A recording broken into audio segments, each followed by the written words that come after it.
Def, I gotta talk to him. This is Officer Silva going back to look for the man who they know is in a mental health crisis. What's going on, James?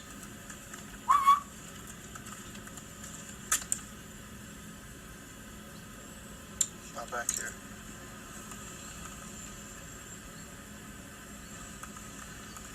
Hello. Are you James? Yes, I am. Come over here and talk with me. Okay. Los Gatos, 333. I'll be out with the subject to the rear of the apartment by the carport. What's going on today? Oh, not much. You have your ID? Yes, I do. Can I see it, please? Can I ask why? Because you're being detained right now. I don't think so. Yeah, you are. I'm not doing anything wrong. Come here. I'm just walking. Come here. Talk with me. I'm not going to do this. Relax. Don't touch me. James, you're being detained right now, okay? I need to know who you are. In this frame, the subject can be seen reaching into his pants pocket. This is Get your hands out of your justification pocket. for what he's doing. Get your hands out of your pocket. No, you're not detaining me. Get your hands out of your pocket. You detain me. Come here. Stop.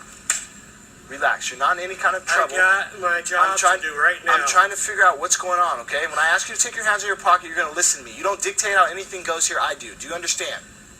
I am suffering with a brain tumor right now. My Okay. hormones are raging. I could I actually understand. start out and break it out and fight you bastard. Don't do that.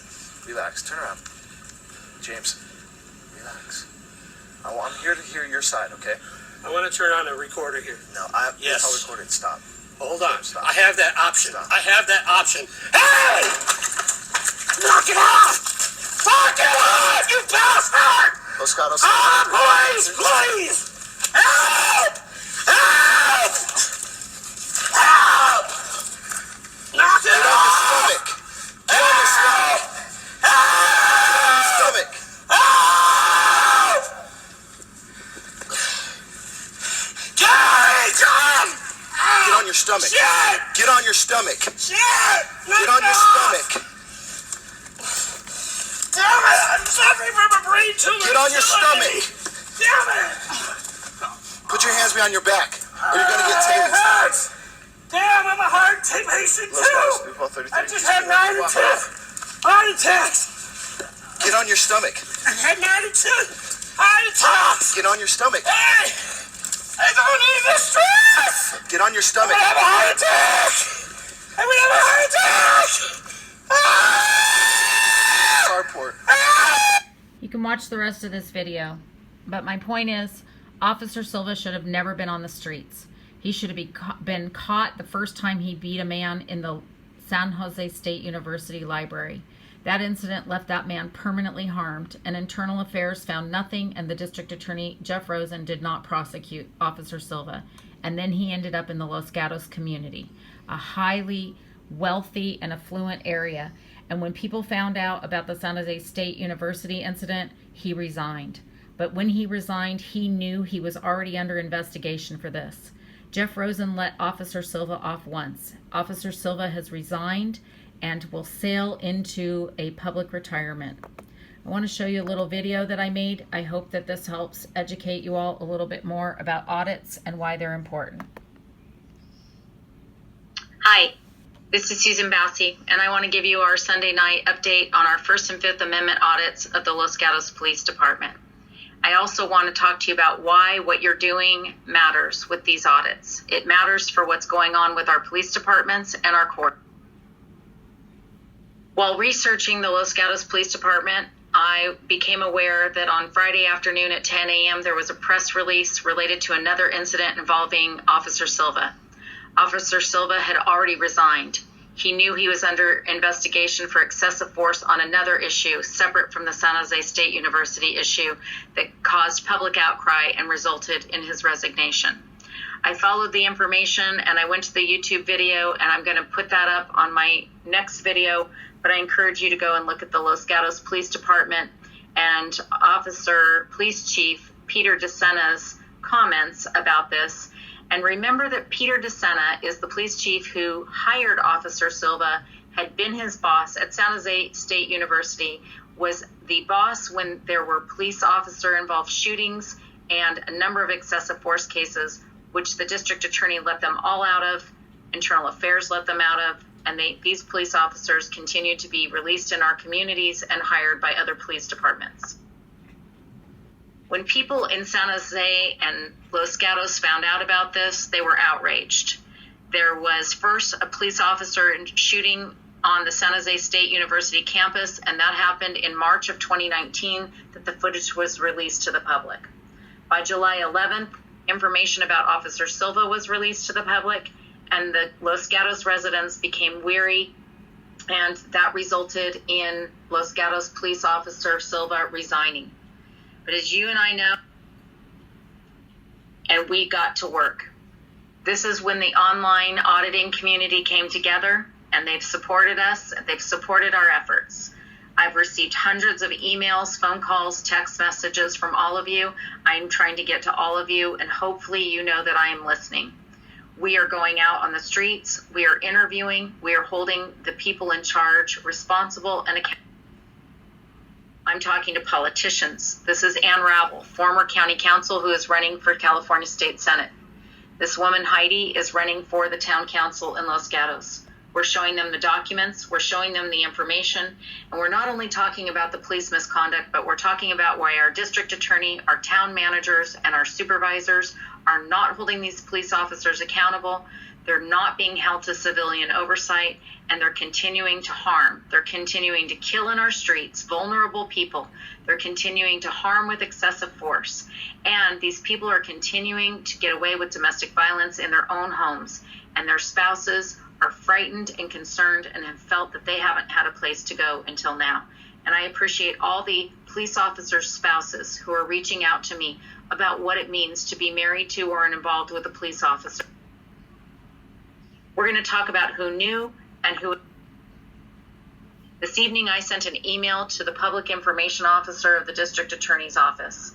I demanded that I be added to the list with mainstream media, and I reminded him of his obligation to treat mainstream media and online bloggers and auditors and members of the public equally. You all need to know that you have a right to be informed of information from these public information officers, the same as any mainstream media outlet. You can send an email to any public information officer. It's found on the police officers' websites. It's found on your city websites, town websites, and county websites. You should know that I do my homework. And Sean Webby is a former reporter. He was also under a civil harassment order at a time when the district attorney's office allowed him to supervise people and respond to the press. Mr. Webby was blacklisting me and retaliating against me as he was under a civil harassment order for beating up on a protester, which he sent Michelle Dauber to do. Michelle Dauber grabbed his sign. That resulted in some video footage that caused the judge to put Sean Webby under a civil harassment. We are in touch with the individual involved in this, and we are obtaining a copy of. Remember, I'm going to go back to that slide. You should remember that these police officers their salaries are disclosed on Transparent California. Peter Decena and Jeff Rosen, in the year that police officers killed, harmed, and permanently damaged a number of innocent people on the San Jose State University campus, made $750,000. Jeff Rosen in 2015 promised to hold police officers accountable. That was following the death of Michael Tyree, where 3 police officers were indicted only after there was public outrage of yet another death in our jails. Jeff Rosen is a master of public information and scrubbing his reputation. He panders to the camera and to the mainstream media. He prosecutes to benefit his own office and people he favors in his office. He has been investigated for misusing public funds. He admitted to it, he paid it back, and he's never faced criminal charges. Jeff Rosen is the biggest crook in our county, and I intend to hold him accountable. He has never held police officers accountable, and he is engaged in prosecutorial misconduct as a matter of routine. In addition to my work in journalism as a mainstream media investigative reporter, journalist, and publisher, I'm also working with social media outlets to make sure this information gets out. I am an activist because I want what's best for my community. I've lived here for over 30 years. I've raised 3 children here, and I intend to make sure that these people are held accountable for what they've done with our tax dollars. As far back as April of 2018, I have been calling out the district attorney and the supervisor at public comments. My comments have all been filmed. They may be used. They're fair use. And I have been calling out what these people have been doing with the budgets. They've been using Stingray equipment. They've been invading our privacy, and they've been misusing all kinds of resources and dry labbing or engineering their criminal cases. And we're going to talk about that. I'm asking you all to pay attention to the public comments that go on in your communities, because that's an important resource. If you believe that you've experienced or observed police officer misconduct, you have these public outlets. Get on camera, call your supervisors and your elected officials out, hold them accountable for what they're unleashing on our sidewalk. Keep sending your videos, your police reports, and your information. Our next audits will not only continue to include Los Gatos, we will be looking at the San Jose Police Department, the Santa Clara Police Department and Sheriff's Department, Palo Alto Police Department, the Los Altos Police Department, Los Altos Hills, Santa Clara, and Gilroy. And most importantly, we will be auditing the District Attorney's Office for prosecutorial misconduct. We will be looking at how many people they put in jail for their own benefit, for not doing their job, for being lazy, for withholding evidence, for being corrupt. We are going to call it out. We have the records, 5 years worth, and with the help of the auditors, we can expose this. I'm encouraging every auditor, every journalist, every citizen journalist, every member of the public to keep your cameras rolling. Make sure you never know what you capture in a mundane traffic stop or on the streets of our cities may someday be important to these. I'm reminding you to please email your tips to GiloyBassi@gmail.com. And you can just watch what we can all do when we. Contra Costa County District Attorney Mark Peterson was indicted for voter fraud, campaign fraud, and he was just the tip of the iceberg. We have other district attorneys in the state of California that are worse than Mark Peterson. Mark Peterson just got caught, and now we intend to make sure the others do.